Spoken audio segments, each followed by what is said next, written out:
Please welcome Laurie Manwell.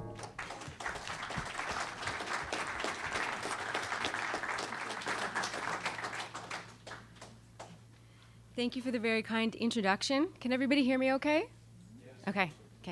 And thank you to Judge Impozumoto and Professors Lee, Johnson, and Jenkins for taking the time to be present here with us for these proceedings.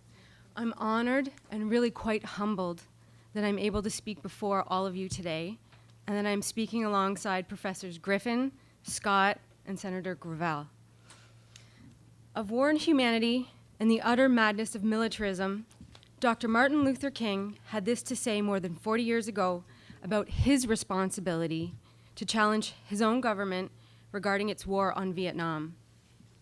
A time comes when silence is betrayal. That time has come for us.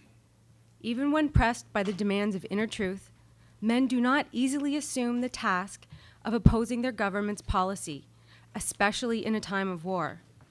And I knew that I could never again raise my voice against the violence of the oppressed in the ghettos without having first spoken clearly to the greatest purveyor of violence in the world today, my own government.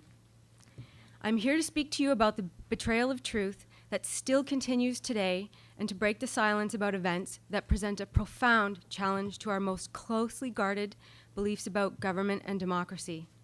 The public's attention must be brought to bear upon the state crimes against democracy related to the events of September 11th, 2001. And the perpetrators and profiteers must be prosecuted for their crimes against humanity, crimes that have affected people worldwide, a decade past and continuing onward with no foreseeable end. These events collectively are referred to as state crimes against democracy, or SCADs, as Professor DeHaven Smith has labeled them and discussed with us at length during our first presentation at these hearings. State crimes against democracy are actions which are undertaken in direct violation of sworn oaths of office by officials in order to circumvent, exploit, undermine, or subvert laws, the constitutional order, or the public awareness essential to popular control of government. SCADs are dangerous to democracy because they are not isolated events, but a pattern of actions, or in some cases, inactions, which facilitate a progression towards closing down an open and free society into a police state run by a select few. The work I will be presenting is based on an international collaboration with 5 other academics, Drs. DeHaven Smith, Witt, and Hinson in the United States, and Dr. Thorne and the late Dr. Kuzman in Australia. My paper is one of the 6 journal articles published in the special issue of American Behavioral Scientists on State Crimes Against Democracy, and it focuses specifically on scientific studies of attitudes, of biases, and faulty beliefs that can prevent people from processing information that challenges pre-existing assumptions about government, reasoned dissent, public discourse in a democratic society. Now, all of the information I present is based on widely accepted scientific research.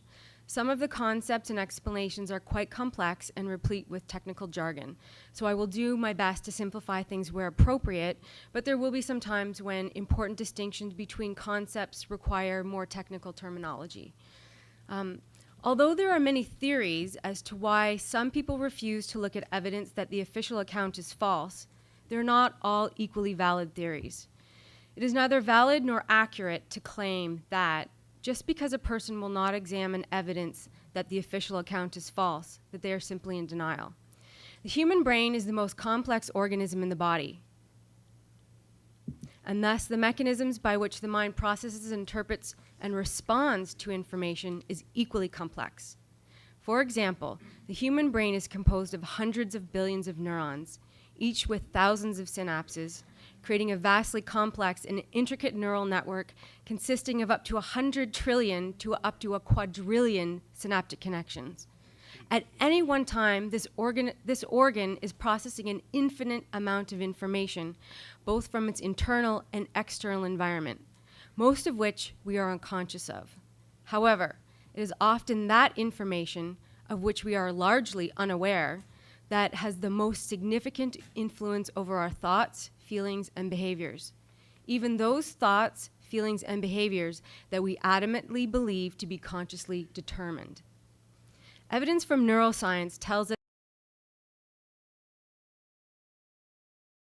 as it is. For example, we assume that when we are looking at something, we are consciously analyzing it based upon the visual information that is entering the brain from the eyes. But this is not entirely accurate. In fact, visual stimuli transduced by the rods and cones in the eyes and sent by electrochemical signals to the central nervous system via the optic nerves does not go directly to the occipital cortex, which is the primary region responsible for processing visual information. Instead, it first goes to the lateral geniculate nucleus of the thalamus, another region of the brain that is a part of the limbic system and important to emotional arousal. To put this in simpler terms, this means that you can experience an emotional reaction to something before you are consciously aware that you have even seen it, which in turn then affects how you see it. Perhaps one of the most elegant examples is the discovery of what is commonly known by neuroscientists as mirror neurons. A mirror neuron is a neuron that fires in the brain both when an organism performs an action itself, such as reaching or grasping for an object, and it also fires when that organism observes the same action performed by another organism. Research by psychologists in this area also suggests that this may be one mechanism by which people come to internalize not only the behaviors of others, but their emotions and ideas as well. Since this is a relatively new area of research, I will instead focus on some of the more established social psychological mechanisms that may later be shown by neuroscientists to have a very biologically based origin. So to give you a brief overview, first I will present a framework for discussing psychological resistance that emphasizes the difference between a direct and an indirect approach to discussing evidence of state crimes against democracy, and that also recognizes the important role that the information environment and motivated reasoning plays in such discussions. Second, I will review one of the most important psychological foundations of democracy, which is political tolerance, and its corollary, political aggression. Third, I will give some examples of psychological constructs that can interfere with people's examination of evidence of state crimes against democracy, such as cognitive dissonance, threatened self-esteem, and perceived threats to oneself or one's worldviews. Fourth, I will talk about the problems inherent in challenging people's assumptions about government, dissent, public discourse, specifically in discussing the evidence of SCAD, such as 9/11. Here I will explain how people's defensiveness interferes with the public debate that is crucial for the survival of democracy. And finally, I will discuss the implications of research in psychology for social truth and justice movements and reform initiatives using the events of 9/11 as a primary example. And I will try to do this all in 40 minutes. A female psychologist with too much to say. What's the surprise in that? Okay, so the framework. Alternative explanations of political assassinations, terrorist attacks, and other national tragedies that differ from official state accounts are sometimes dismissed by the general public because they evoke strong cognitive dissonance, a psychological phenomenon which occurs when new ideas or information conflict with previously formed ideologies and accepted beliefs. One approach to dealing with cognitive dissonance is to directly challenge the false belief itself. For example, by presenting evidence that the belief is factually incorrect. This is what most of the presentations at these hearings have done so far, and rightly so and appropriately so. Thus, what I'm going to present on now, and even demonstrate, is the other method, the indirect approach. Now, the indirect approach, rather than challenging false beliefs directly, instead first points out the potential for the creation and persistence of false beliefs in general. This entails first demonstrating mechanisms by which beliefs can be manipulated, and then subsequently exploring what specific beliefs may have been generated falsely. Thus, before I challenge any false beliefs that may be held about the events of 9/11, I will first explain in detail how people can come to hold false beliefs in general. I expect that after I walk you through this, you will be better able to understand why the direct approach, just merely presenting evidence that the false belief is factually incorrect, not often only fails to change the false belief, but sometimes serves to strengthen it. Okay? In psychology, a false belief generally refers to one that has been manipulated, often purposely and outside of the person's awareness, and sometimes in a very specific direction or misdirection. An elegant and robust example comes from the work of Solomon Asch in the 1940s and Harold Kelly in the 1950s, and later replicated by others, including Neil Widmeyer and John Loy in the late 1980s. And Widmeyer and Loy's paper is the one that I'm going to be focusing on. This experimental manipulation of beliefs is referred to as the warm-cold effect. In a classroom setting, students in Widmeyer and Loy's experiment were given different introductions to a visiting professor and later asked to describe the professor and his lecturing abilities. But before the professor appeared, half of the students were informed that he was a rather cold person, and the other half were informed that he was a rather warm person. In addition, students in both groups were also told that he was either a professor of physical education or a professor of social psychology. Okay, so we have two things. You're told either he's a warm or cold person, and then of those groups, you're also told whether he is a professor of social psychology or education. Okay. All the students experienced the exact same lecture, which was delivered in a very neutral manner. Okay? The results showed that students who were led to believe that the lecturer was a warm person not only reported that he was much more likable than students led to believe he was a cold person, they also reported that he was a more competent teacher. This is an example of a false belief because the liking or disliking and the perceptions of competency and incompetency arose from the warm or cold introduction and not from the professor's actual mannerisms or methods of teaching, which were all identical for students. Most importantly, the information regarding the professor's area of expertise, as either a professor of physical education or social psychology, had no effect on students' perceptions. And this is a footnote, particularly for Professor Jenkins. Neither the area of expertise nor the student's own gender had any interactive effects with the warm or cold manipulation itself. Now, this experimental example has real-world consequences for a functioning democracy, such as when people can be manipulated, for example, by the media, into falsely believing that they like or dislike a presidential candidate because of his or her public policy, when in fact the perception arises solely from the media's framing of the candidate merely as likable or dislikable. The issue of competency to hold the highest position of public office does not even need to factor into the equation. Indeed, the creation and persistence of false beliefs can have very serious consequences.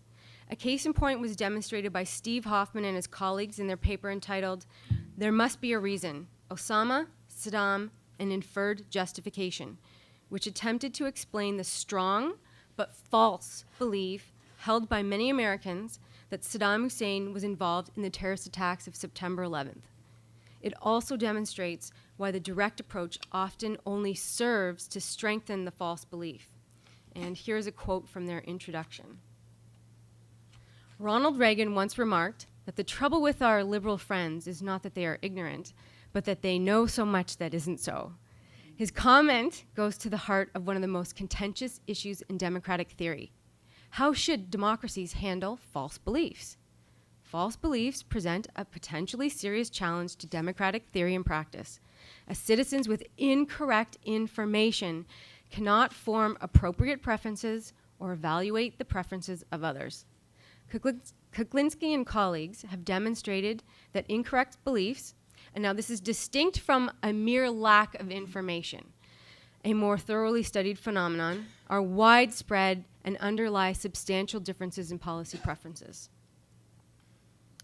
One explanation that Hoffman and colleagues discuss in their paper is referred to as the information environment explanation, which suggests that the false belief about Saddam Hussein and 9/11 arose primarily from the Bush administration's campaign, which was riddled with false information and innuendo that explicitly and implicitly linked Saddam with al-Qaeda. However, Hoffman and colleagues were also able to show experimentally that there is another social psychological explanation, that of inferred justification, and this is going to be an important term, which contributed to the creation and persistence of this false belief. Now, in this experiment, and I'm just going to summarize the highlights because it was a very detailed experiment. They gave participants challenge interviews wherein reliable information was given to counter their false belief. Primarily 2 newspaper articles reporting that the 9/11 Commission had not discovered any evidence linking Saddam to 9/11, and even a quote from President Bush himself denying any claims of a link between Saddam and al-Qaeda. The responses were varied and very interesting. Here are some examples of the strategies that people used to resist information that contradicted their beliefs. First, several respondents who had earlier claimed to believe that Saddam denied making this claim in the first place, even though it was recorded on the initial survey. In one case, a participant begins by saying that he did believe that Iraq was involved in 9/11 attacks, but then corrects his statement claiming that he knew it was Afghanistan all along. In fact, when the interviewer actually shows him his prior written statement, he continues to deny believing what he answered, even though it was clearly laid out before his eyes. Now, remember that example I told you about how information is taken in through your eyes and it goes through the limbic system first, so you have an emotional reaction and arousal that affects what you see. Okay? These are some of the strategies that Hoffman and his colleagues highlight in their paper. And these are strategies that people use to resist persuasion, and these are all well known in psychology. So obviously denial, claiming that one did not actually believe what one previously claimed. Counter-arguing, directly rebutting the information. So for example, some respondents could not provide any evidence to support their belief, surprise, surprise, so they fabricated a reason. These people claimed that Saddam had to have been involved because of his hostility towards the US and his support for terrorism. To quote one of the respondents directly, "I believe he was definitely involved with it because he was definitely pumping money into the terrorist organizations every way he could. And he would even send $25,000 to somebody who committed suicide to kill another person to their family." Like how exactly did they know that? Another one was attitude bolstering, bringing facts that support one's position to mind without directly refuting the contradictory information. This was the most used strategy, wherein people would often just change the topic or start talking about other good reasons why the US was justified in going to war with Iraq. For example, some people responded that President Bush should not be judged so harshly for having acted on faulty information. Quote, "Well, I think he used the information that he had at the time. If that information was faulty, I can't see how it would be his fault." Selective exposure, ignoring the information without rebutting it or supporting it with other positions. In fact, many people simply refuse to continue to engage in the discussion with contradictory information. Quote, "I'm going to pass on this one for now." Disputing rationality, arguing that opinions do not need to be grounded in facts or reasoning. The researcher's example of how this strategy was used by one person is very telling. Interviewer, "The September 11th Commission found no link between Saddam and 9/11, and this is what President Bush said." "This is what the Commission said. Do you have any comments on either of these?" Respondent, "Well, I bet they say that the Commission didn't have proof of it, but I guess we can still have our opinions and feel that way even though that is what they say." And finally, inferred justification, a strategy that infers evidence which would support the respondent's beliefs. Now, this last one is very interesting. Basically, respondents retrospectively invented the causal links necessary to justify a favored politician's actions. Quote, "Inferred justification operates as a backward chain of reasoning that justifies the favored opinion by assuming the causal evidence that would support it. Now, does this sound at least vaguely familiar to anyone, particularly after hearing yesterday's testimony on the supposedly scientific methods used to determine that fires brought down the World Trade Centers? Perhaps this should be NIST's new logo.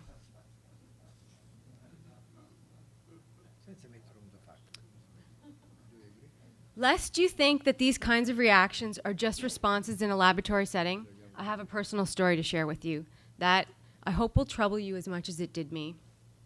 It occurred during a friendly and casual conversation with a gentleman I had just met who was a lifelong resident of Florida.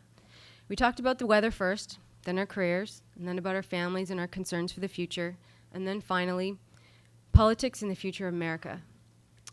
Well, I'll tell you what I think really needs to happen to set this country straight, he said. And since this gentleman had so far given wonderful advice on how to stay married for over 40 years while raising a family, how to build a successful career, and how to be an upstanding member of one's community, and how he'd even fought in the Vietnam War, I listened pretty carefully. This is what he said.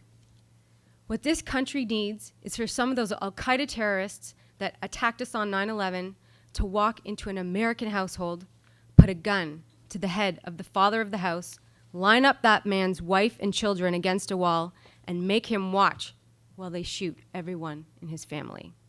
Then, he said, raising his voice just a little, the people in this country will understand what we are fighting to protect over there.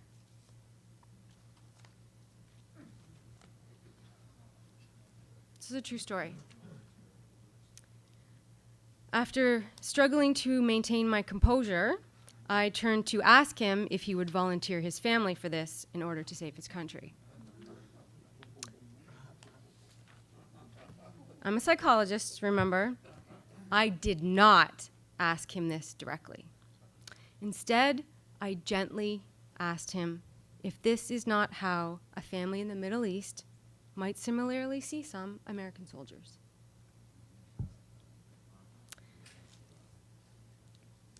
He appeared to be honestly surprised by such a scenario, one in which the tables had been turned and the Americans were viewed as the terrorists. Now, this below is a famous photograph taken mere moments after Samar Hassan, a 5-year-old Iraqi girl, covered in the blood of her family, had just witnessed her mother and father being shot and killed by American soldiers who opened fire on her family's car as they were on their way to take her sick brother to the hospital. Now, I really did understand the point he was trying to make, perhaps more than he did, and the point is this: that unless it happens to them in their own backyards and perhaps even in their own homes, many people won't take action against what they believe is wrong with their country. Yet perhaps the point that he didn't realize that he was also making, one which is more revealing, is that unless whatever is happening to an American, it just isn't important or wrong. And it is this widespread, deeply entrenched, and false belief in American exceptionalism that is a great threat to true democracy, which is democracy for all. The type of democracy that is packaged and sold to us by the government and news media is what I will refer to throughout this talk as democracy for the few. And it is meant for some, but not for all.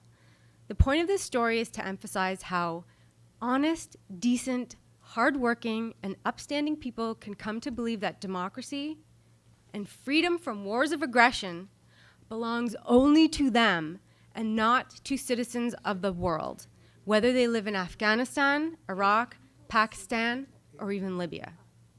And it is this type of biased belief system that permits SCADs to continue.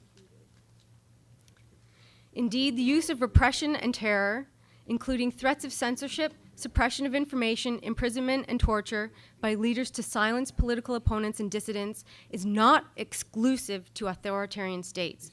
Such tactics can also be employed by leaders of democratic states, a fact that can be difficult for people to acknowledge, especially if it is not consistent with their belief system. A human rights Watch World Report repudiated many leaders and governments worldwide as despots, masquerading as Democrats. The report described how leaders use rhetoric, fear-mongering, and suppression of a free press to undermine the rule of law. Charges that are relevant to the current state of democracy in North America. And I'll quote from the report here. Quote, "Few governments want to be seen as undemocratic. Determined not to let mere facts stand in the way, these rulers have mastered the art of democratic rhetoric that bears little relationship to their practice of governing. The challenge they face is to appear to embrace democratic principles while avoiding any risk of succumbing to popular preferences. Electoral fraud, political violence, press censorship, repression of civil society, and even military rule have all been used to curtail the prospect of the proclaimed process of democratization might actually lead to a popular say in government. Because of these other interests, energy, commerce, counterterrorism, the world's more established democracies too often find it convenient to appear credulous of these sham democrats. Foremost has been the United States under President George W. Bush. In a troubling parallel to abusive governments around the world, the US government has embraced democracy promotion as a softer and fuzzier alternative to defending human rights. Talk of human rights leads to Guantanamo, secret CIA prisons, waterboarding, rendition, military commissions, and the suspension of a habeas corpus. To make matters worse, the Bush administration's efforts to rationalize the invasion of Iraq in terms of democracy promotion has made it easier for autocrats to equate pressure on them to democratize with an imperial militarist agenda, end quote. We must be ever vigilant of the motives of leaders who would persuade us to surrender our property, liberty, and humanity, one priceless piece at a time. How can we do this? First and foremost, by educating ourselves and our fellow citizens on how we, the people, can be manipulated by our government and its lapdog news media into forfeiting our civil liberties and duties. We need to challenge the long-standing and often erroneous assumptions about the role of government, public discourse, and dissent in democratic societies. And we can start by identifying some of the social psychological factors that can prevent people from examining evidence of crimes committed by the state. Now, one of the most important social psychological foundations of democracy is political tolerance. Democracy requires tolerance of different political views. And apparently it requires quite a lot of it if you've ever watched Fox and Friends. Democracy specifically requires tolerance of alternative political views, especially those that may be unpopular, such as public discourse on threats posed by the state towards its citizens. A person's level of political tolerance largely determines his or her support for civil liberties and his or her degree of participation in civic duties such as voting, showing support for free speech, or protesting government restrictions on freedom. Research on political tolerance shows it is strongly influenced by 1, an individual's level of commitment to democratic values, 2, individual and collective personalities, and 3, the degree of threat perception of others towards oneself.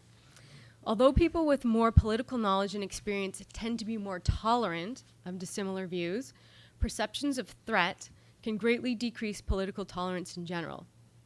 So when I'm talking about threat, it can be any kind of threat. So a threat to your belief, a threat to your self-esteem, a threat like I know more than you, just something like that challenges your belief.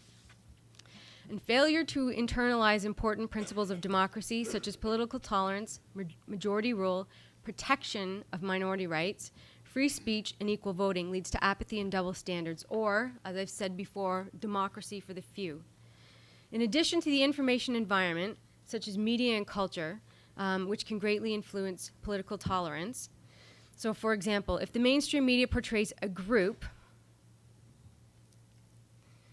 here, if a group is portrayed as behaving properly and in an orderly fashion, then far more people, often a majority, will tolerate the group and its activities, even if the group is generally unpopular or has a different image. Research has shown that people who have a predisposition to be easily threatened, such as people with a right-wing authoritarian personality, are less tolerant than individuals who are more calm and more easily reassured. Now, I'm just going to tell you a little bit about another experiment that Falomir and Picaster and colleagues tested this theory that when an aggressive act is committed, It is the perception of the perpetrator's political association as either democratic or authoritarian that determines whether the action is perceived as legitimate or not. So the results were pretty telling. When people who, I'm just going to give you the summary because again, it was another detailed experiment. Just the main conclusion is that when people who commit aggressive acts are viewed as democratic and their victims are viewed as authoritarian, the aggression is perceived as legitimate. However, any aggression committed against a democratic group was always perceived as highly illegitimate, whether the aggressor was seen as authoritarian or instead also democratic. Hence, the less socially valued the group, the more legitimate any transgression against it was viewed, even when the aggressive acts consisted of deadly force. And I'm just going to quote their summary because it's quite important. Quote, "In recent years, democratic nations have initiated a number of armed conflicts and wars, albeit not against other democratic nations, but against non-democratic states. How can these aggressive state behaviors be justified without giving up the democratic principles of peace and rationality? We suspect that political leaders take advantage of democracy's good reputation. The results of the present studies provide potentially important insights for understanding how real intergroup and international conflicts are framed by elites to maximize their legitimacy and attract the necessary popular support. Many past and recent military interventions have been justified by portraying them as an opposition between good democratic forces and evil non-democratic forces. Unfortunately, such a claim has a high price because it implies that democratic lives count more than non-democratic lives.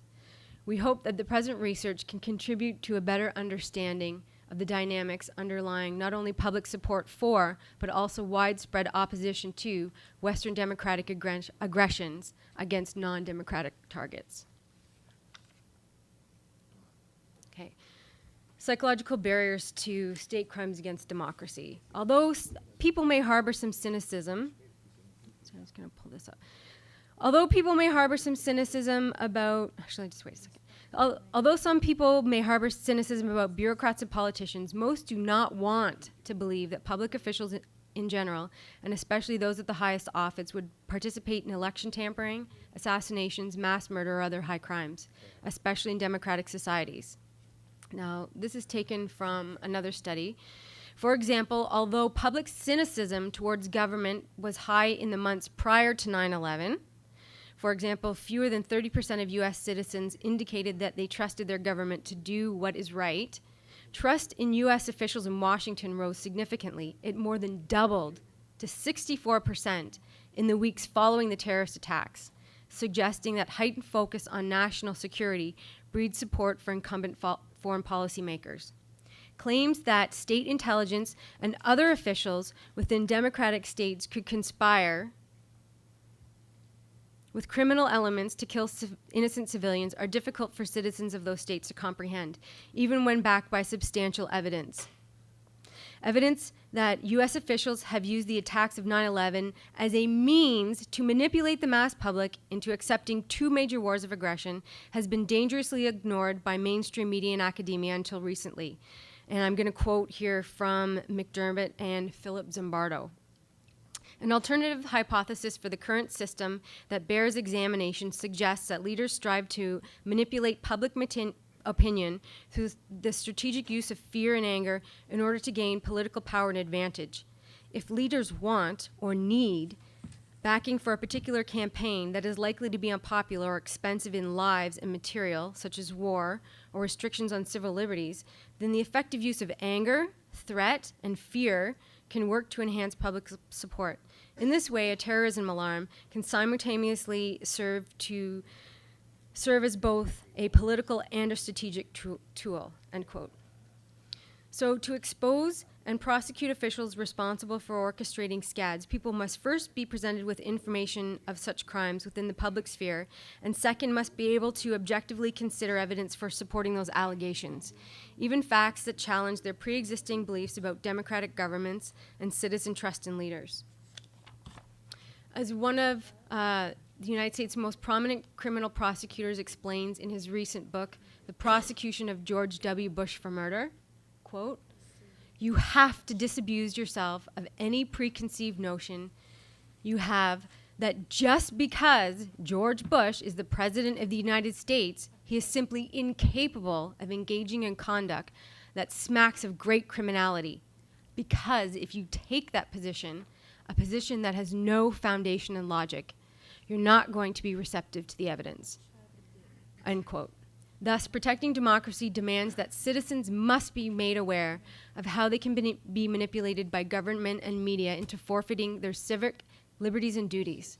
Information vital to protecting citizens from crimes against democracy orchestrated by the state, as history has repeatedly demonstrated, can happen particularly in times of disaster, collective shock, and national threat.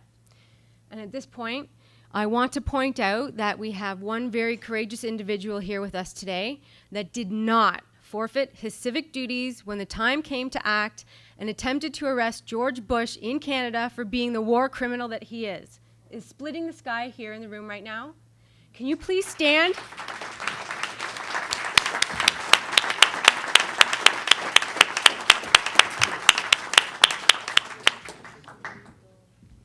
And accept my deepest gratitude for your honor and integrity, sir. Okay. I'm noticing that I have quite a bit more information, and much of it is quite technical.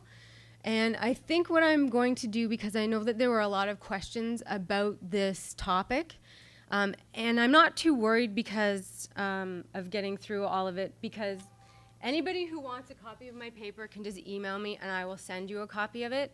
I think instead, at this point, when I have just a few minutes left, I'd like to make a couple important remarks and then move on to questions, if that's all right. Because I think I've covered quite a bit for now and said some of the more important things. So just a couple of remarks. Okay. This will take me I'll keep it under 5 minutes. Okay. So I would like to comment on what we have done here these past 4 days, which many of you may be unaware has been a painstaking year in the making. The steering committee, and I would please ask them to stand for this moment, consisting of Kevin Ryan, James Gourley,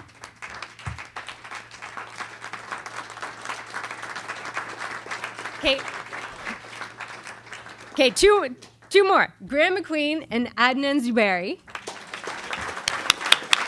And myself. The steering committee had a visionary purpose for this event. We sought to create an event for the 10th anniversary of 9/11 that would force the mainstream media to cover it with seriousness and gravity for a change, and report the fact that we have gathered before us an international panel of distinguished persons, including a judge and 3 professors and thousands of viewers, to hear expert testimony from established academics, researchers, and experts that the official account of the events of September 11th, 2001, as reported by the 9/11 Commission report and the National Institute of Standards and Technology and the Global War on Terror, is a fraud perpetrated on all citizens of the world. And we have done it.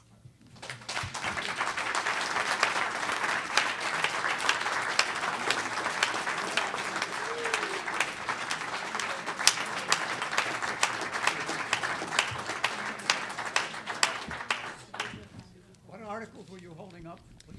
Okay, the first one, and this is very interesting, Dr. Jenkins, thank you, is in the Globe and Mail. And the Globe and Mail did an interview with Graham McQueen, and it was actually a very fair piece. And it was the first newspaper to report that the panel includes the honorary president of the Supreme Court of Italy. Thank you, Globe and Mail. The second one forced the National Post to print this fair and balanced article. And it is a very good article. It is not a hit piece.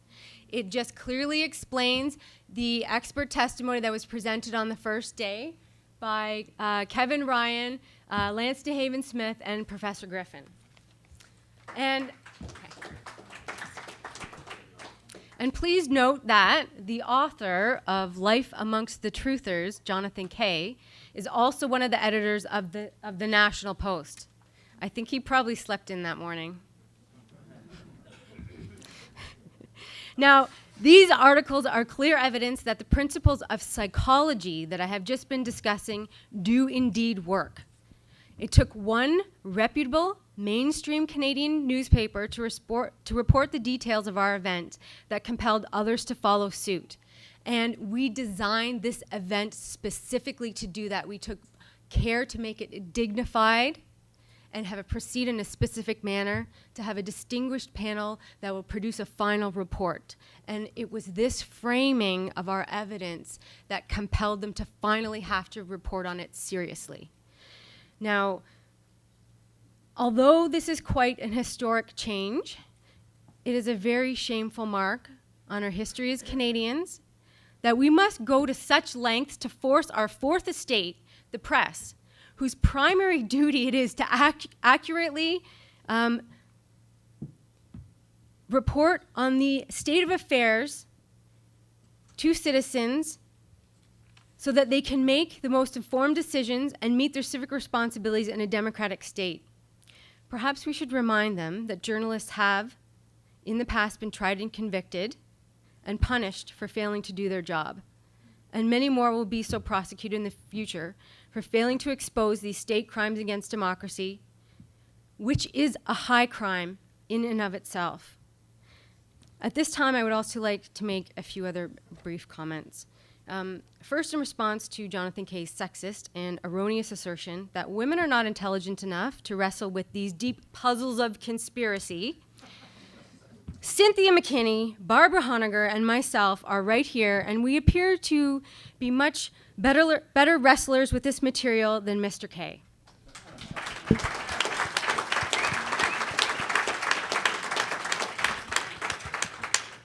In fact, I extend an invitation to Mr. Kay to wrestle with me on these issues.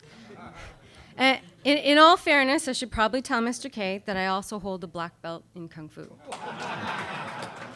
Okay? It's true.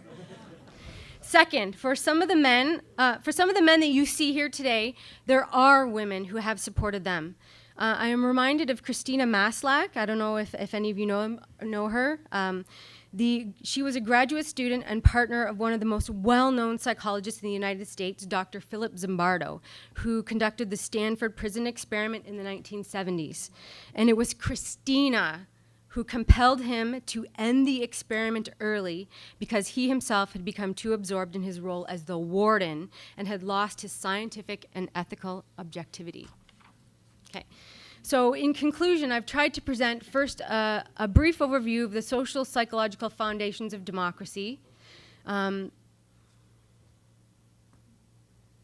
research suggesting how pre-existing beliefs can interfere with SCAD inquiry, specifically in relation to September 11th. And I want to end with one important quote from Dr. Martin Luther King, who I opened up with, that is just imperative today and perhaps even more so than when he said it. And I'm going to quote him now. "We must move past indecision to action. We must find new ways to speak for peace in Vietnam and justice throughout the developing world, a world that borders on our doors.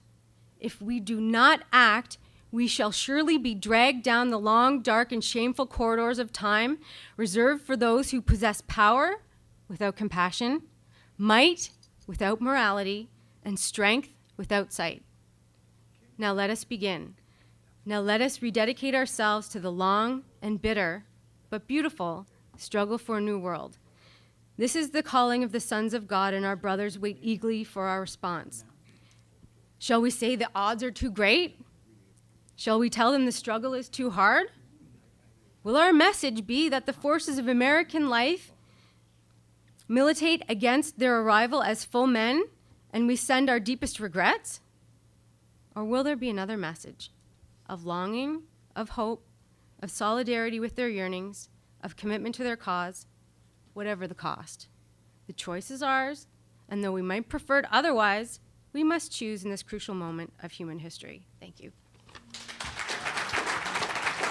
Thank you, Laurie Manwell.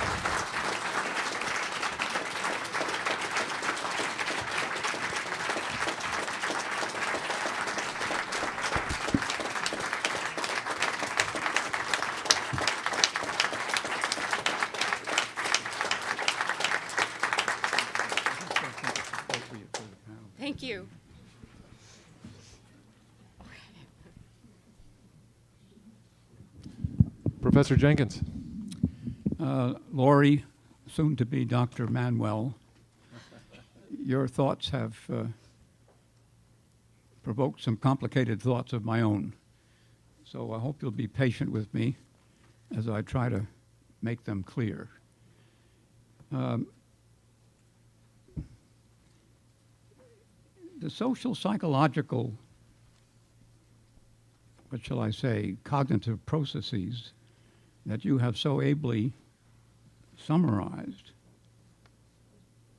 processes that keep us from being the perfect, rational, objective truth seekers and lead us to take many shortcuts and distort our efforts to find the truth, I think you would accept are really universal fallibilities in the human condition.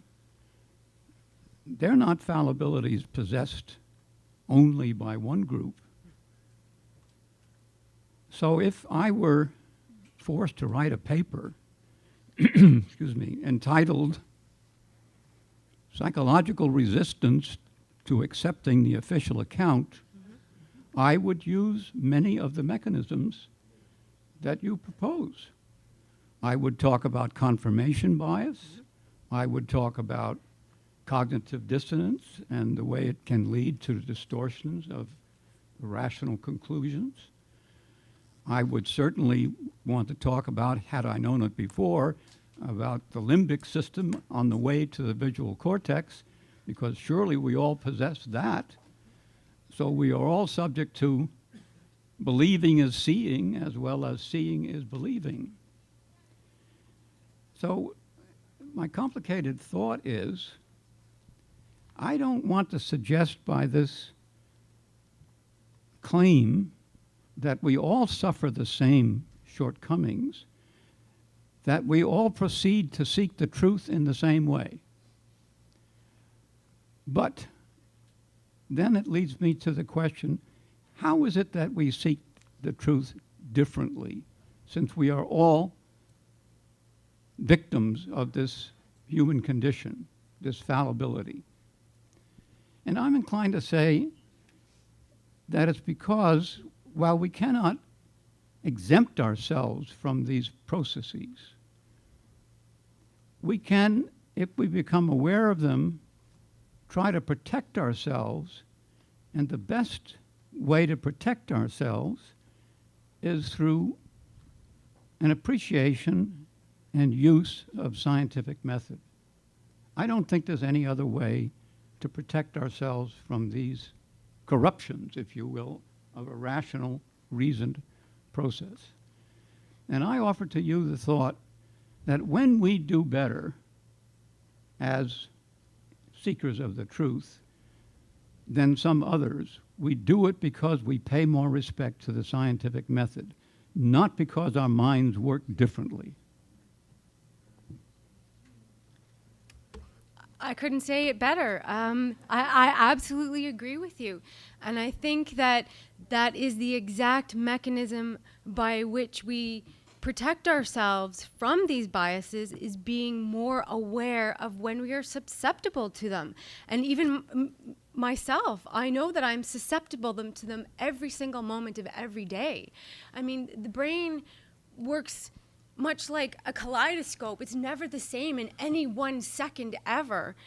You are constantly taking in information visually, auditorily, through smell and touch. And that information is all coming in at the same time, plus you are having thoughts and feelings, and you're moving around doing things, and these other cues in your environment are influencing what you think outside of your conscious awareness. So for example, because of the way the brain develops and the neural connections develops, that cues in the environment that you are not aware of can bring up memories and emotions from things that have nothing to do with the subject that you're talking about. So for example, we're standing here talking about 9/11, and somebody wearing a blue shirt or somebody with a certain perfume that reminds you of your mother will bring up a memory or an emotion that will then influence what you are thinking about on the topic 9/11 that has nothing to do with 9/11 whatsoever. And then how do you know if that emotion you're having is about the subject or perhaps is coming from somewhere else that you're not aware of? And the way to do that is just to constantly ask yourself, is there another reason for me having this opinion? Is there any other reason? And this is so crucial why we wanted to have a panel. It's because we didn't want to just have people come up here and report what they believe, even though they have used the scientific method and critical, rational, evidence-based analysis to come to conclusions. We wanted those conclusions to be challenged. We wanted the people presenting the evidence to challenge themselves ahead of time to produce the best report they could, and then we wanted you to challenge them too. And you did. You hit the nail on the head with the questions that you have been asking throughout these 4 days. I thought at one time in your talk, when you were referring to deference to authority, and the way we evaluate the substance of a message distorted by our deference to authority was something that did apply more to those who accept the official story than to those who would tend to reject it. And here, I guess I beg to differ, because I think we are all subject to deference to authority, but we pick our authorities differently. But within this group, we defer to authority, and we have to, because cognitive economy requires it. We just can't get through this blooming, buzzing world of information without making some prior judgments about to whom we are going to listen carefully. And I think we all do that. In fact, I'm sure you know, as we all do, that we spend a lot of time rehearsing the credentials of experts. And we do it because we think it'll get us a little deference to authority in some form. I don't think we do it to decorticate people, but we say, you ought to pay attention. This person has something important to say. And so we, like everybody else, defer to authority, but our authorities are different. And maybe I hope that the kind of authorities we defer to are more authentic, have more reason to be deferred to than the kinds of authorities that many people who oppose our views are likely to defer to. Thank you, Professor Jenkins. Professor Lee. I'd like to jump into this elevated, almost philosophical discussion by demurring.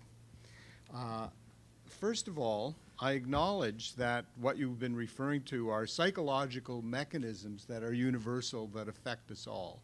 But I'd like to remind us that what varies in this is the degree of malevolence of which the dominant power possesses, and the degree to which the dominant power's agenda departs from general human welfare and the common good. So let me enlarge on that. Yeah. So we all bring our critical faculties to bear on the world. We can be fooled. We can be fooled once, twice, 3 times. But what is unprecedented, I think, is the degree of malevolence of the forces that are arrayed against common sense and the common good in today's world. And so that's what I'd like to focus on. I was thinking about my childhood in Canada with Lester B. Pearson and even John Diefenbaker, and it was a much simpler time. There just wasn't the sheer degree of malevolence, evidence of which have been uncovered in our hearings, the sheer degree of malevolence that is being directed actively by a wide array of forces against people arriving at reasonable decisions. Isn't that what state crimes against democracy is all about? So I want to sort of relieve us from thinking, well, we're all this or we're all that. My second thought is you've very effectively gone over the literature, which is absolutely fascinating, about the study of situations where people can hold on to erroneous views with great conviction and use all kinds of adaptive devices, psychological mechanisms, defense mechanisms for denying, oh, I didn't say that, or even if what you say is true, I still believe my view. So all that can also be somewhat depressing if you sort of say, well, this is what we're up against. On the other hand, we know that throughout history there have been dramatic transformations of consciousness, much of which was achieved with difficulty, sometimes great difficulty, going from the Ptolemaic view of the position of the sun in the solar system to the Copernican and Galilean view, for example, the acceptance of biological evolution, for example. And so I'm wondering if we could make a project out of studying how these psychological transformations are accomplished, because it's a psychological transformation of that magnitude is the only way we're going to get this material into the public space that it needs to be in. Can I just make a brief comment? I agree with you absolutely. And something that occurs to me often is Stanley Milgram's obedience experiments, wherein he was trying to do some experimental studies to help explain some of the behavior of the Nazis and how some people were thought to compartmentalize certain evil actions and then go home to a family and be a regular family person. I mean, you can't make those kinds of assertions from his experiment. They're not, really transferable. But so the one thing that I find so interesting about his experiments is that even though, say, like 75% of the people just easily deferred to authority, there was that one quarter that didn't. And that it's that one quarter, those type of people that we really need to study. We need to start studying the people who don't defer to authority, that are more easily to say, no, not just because you said so. Those are the people. And I just wanted to make just one more comment related to that, is that a member of my family, an elderly member of my family who lived through the Blitzkrieg in England, is much more open to hearing this because she knows the evil that exists in the world than other members of my family who have not lived through that. And I think that's sort of an important point to make. Yes, Professor Johnson. Thank you for a very stimulating presentation. The tools of psychology can cut in both directions. And we know that the military has long had employed psychologists to act on their side of this equation. I wonder if you would care to comment on how we identify the misuse, let us call it, of psychology for malevolent purposes and what we can do to defend against it. That's an excellent question, because they're out there. And in my paper, I do talk a little bit more about a couple different theories. One is terror management theory, and it's based on the work of some graduate students over 30 years ago, Solomon Pazinski and Greenberg, and they took Ernest Becker's idea of the denial of death, and that people are so dependent upon their worldviews that they will just fight to the death to defend them, both psychologically and physically, and that there are psychologists that know this and they use these mechanisms, and I really focus on that one in response to 9/11, the terror management theory and this terror alert. Like, the psychologists know all this is going on, and there are psychologists that are using it. One book I would point to would be Naomi Klein's The Shock Doctrine, where she goes into extreme detail of how it's done. But I would assume that it's out there and being used all the time. Thank you. We're a bit over time. Are we good, gentlemen? Okay. Thank you, Laurie Manwell. Okay. Thank you.